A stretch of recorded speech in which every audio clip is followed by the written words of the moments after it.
भवन में हम दीवाने हो गए। हम दीवाने हो गए माहे, हम दीवाने हो गए। मैया रानी के भवन में हम दीवाने हो गए।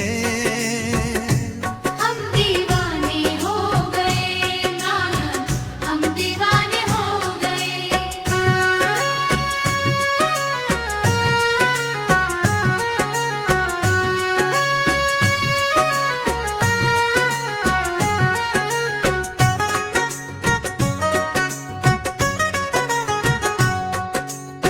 एक तो माँ के कायर सुंदर, दूसरी पायल सजी, तीसरा महावर लगा है, हम दीवाने हो गए।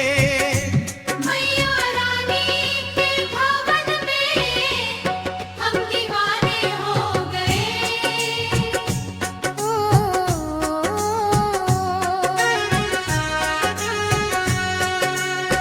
एक तो माँ का रूप सुंदर, दूसरा साड़ी सजी, तीसरी को बाल लगा है, हम दीवाने हो गए। मैया रानी के भवन में हम दीवाने हो गए।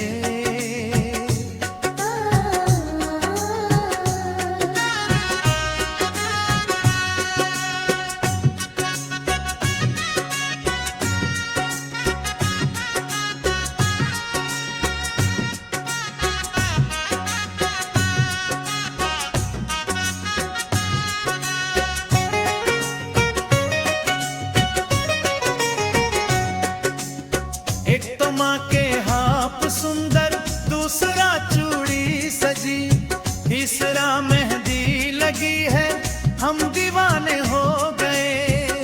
मैया रानी के भवन में हम दीवाने हो गए।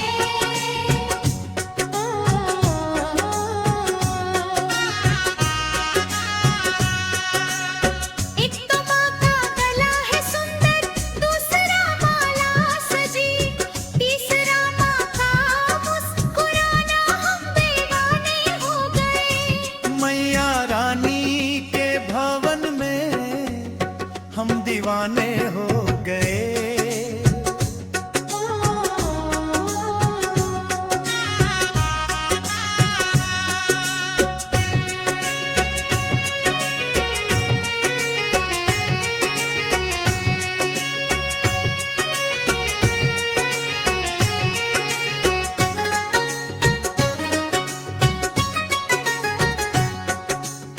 एक तो माँ के कान सुंदर,